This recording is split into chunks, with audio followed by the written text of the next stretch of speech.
You are counting calories, you're exercising, you're doing everything right, but for some reason you're not losing weight like you thought you would. So, what gives? We're going to give you some insight on that today, so hang on.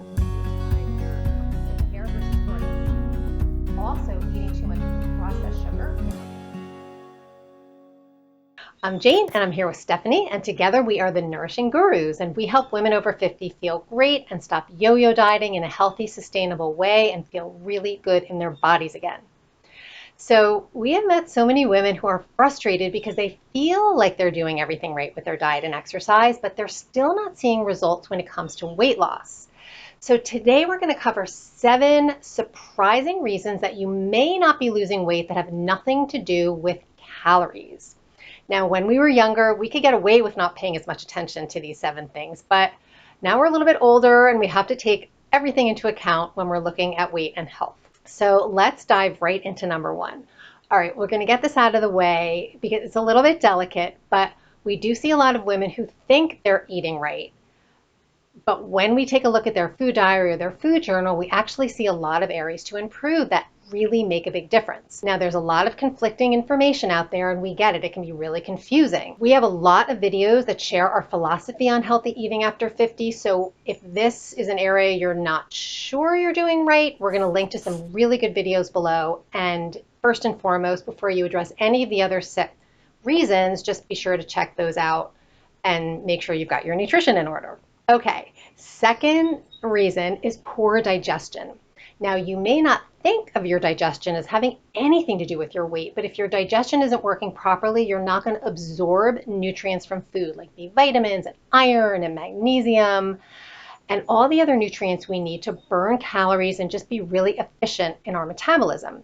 So if this is the case, you could feel fatigue, you could get excess body fat, and a lot of other health issues can ensue. So you know the saying, you are what you eat? It's really more about you are what you absorb from what you eat. And the truth is too that after 50 is when we see so many women struggling with constipation. A main function of digestion is elimination. And when you're unable to eliminate waste properly, your body's going to suffer from a toxic buildup. Many toxins will cause your body to retain body fat and excess water, and the result is sluggishness, puffiness, bloating, and difficulty losing weight.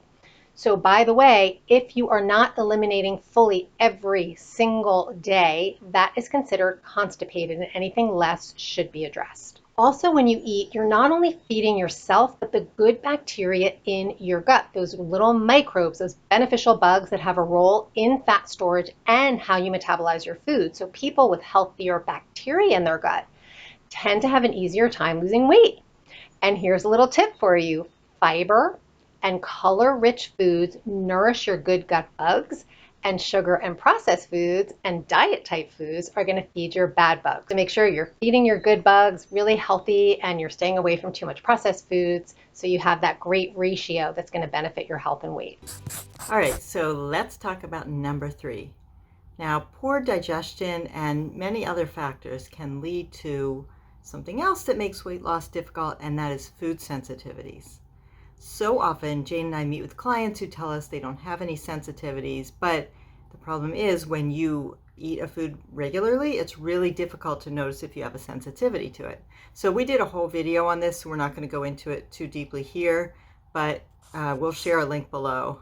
But when we eat a food that we are sensitive to, it causes an inflammatory reaction, which affects weight, but it also causes a release of cortisol, a hormone that contributes to belly fat and bloat and causes us to retain water. Plus, some research is showing that eating foods we have sensitivities to actually can disrupt our metabolism. Once people discover they have food sensitivities and eliminate them, the weight can finally start to shift. Yay!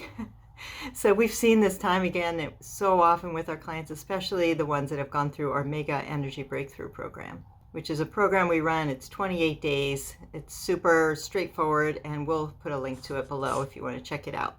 But let's move on to number 4, and that is something we talk about pretty often on this channel is insulin resistance. So a diet higher in processed foods and sugar and lower in fiber and protein And healthy fats, along with constant blood sugar spikes and dips, can lead to chronic production of the hormone insulin and eventually lead to insulin resistance. In addition, after menopause, we are unfortunately more susceptible to insulin resistance. And this is when our cells basically stop listening to the insulin and does not allow the insulin to usher the glucose into the cells. Insulin resistance can also lead to inflammation in the body, and anytime you have inflammation, you're just more likely to gain weight or develop an inability to lose weight. And I mentioned a little bit of that earlier. So since blood sugar is intimately tied to insulin production, it's vital to make sure your blood sugar is balanced for long-term health, not only weight loss, but so many other health concerns. And if you haven't seen our series on blood sugar, be sure to check those videos out. Again, we'll link below so you can look at them. Thank you, Stephanie. Okay, let's move on to number 5.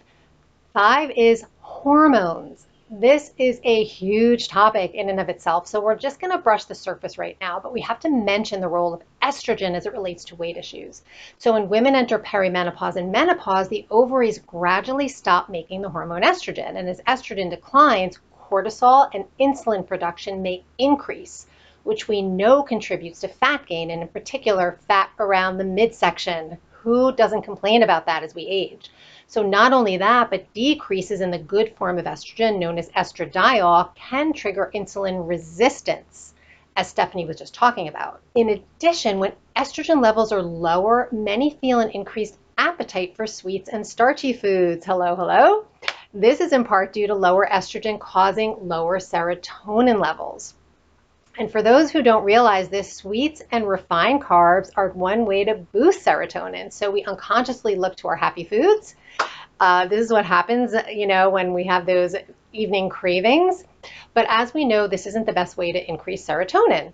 So this actually circles back to balancing blood sugar, which is absolutely vital for hormone balance. Another important hormone that can affect weight loss is the thyroid hormone. Again, not going to get too much into that here, but since the thyroid regulates metabolism, it can't be discounted. Now, often women are told that they don't have thyroid issues when they actually might. It's very common for doctors to just run a TSH and maybe a T4 and everything comes back normal. But if you're not feeling right and you suspect something, you could get deeper blood work done. Those two things don't always tell the whole story, so we just wanted to bring that up here. Okay, moving on to number 6 of reasons you may not be losing weight that have nothing to do with calories is stress. We know that stress is tough to avoid, but it can be a big factor that contributes to weight gain and or the inability to lose weight. Stress increases cortisol, which adds to fat around the midsection, as I just mentioned. Now, cortisol often gets a bad rap. We actually need it to help us metabolize fats and proteins and carbohydrates, and we rely on it when we need to act quickly, like in an emergency. But our bodies don't know if we're encountering a true emergency or we just have a lot of stress at home or at work. So our modern lives have us so stressed out all the time, and it's very fast-paced. We find ourselves in a state of chronically elevated cortisol. And that's when cortisol leads to weight gain. So in addition, there's internal stress, right? Like I just talked about, stress on our bodies caused by food sensitivities or toxins. In fact, over time, elevated cortisol levels can lead to insulin resistance. Elevated cortisol levels are a particular concern to menopausal women, as the combination of high cortisol and low estrogen contributes to middle of the body weight gain, like the muffin top. Okay, you seeing repeating themes here, right? It's all connected. And finally, and it's a big one, number 7 is lack of good sleep. Lack of good sleep has been associated with not only excess weight, but heart disease, diabetes, arthritis, inflammatory bowel diseases, memory and brain function, and anxiety and mood disorders, so many things. And we know just from talking to so many women and experiencing it ourselves, it's really tough to get a good night's sleep. But there's so many reasons sleep can affect our weight loss progress. So we won't get into all of them here because we want to keep this video somewhat short, but we're just going to mention a couple because we think it's just really important. So for one thing, quality of and amount of sleep affects your hormones that influence hunger and fullness. So there's a hormone called ghrelin, and its most important function is to stimulate your appetite. We sometimes call it the gremlin ghrelin. So you can kind of picture the hunger gremlin over here. And in addition to appetite, it also promotes storage of fat and can slow down your metabolism.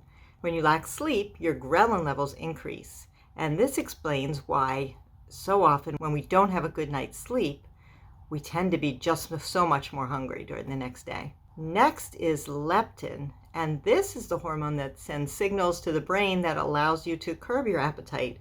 It's kind of the fullness hormone. So lack of sleep affects leptin by decreasing its production, which means we're less able to sense fullness. So if your hunger hormone goes up and your fullness hormone goes down, that's like a double whammy. So sleep is so important.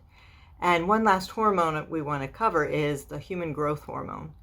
This hormone helps not only in cell repair and regeneration, but also metabolism. So a reduction in your HGH levels due to age or lack of sleep can lead to weight gain. The production of HGH is at its peak, guess when? When you are in a deep sleep. So it follows that if you don't get enough quality sleep, then your HGH levels go down along with your ability to lose weight.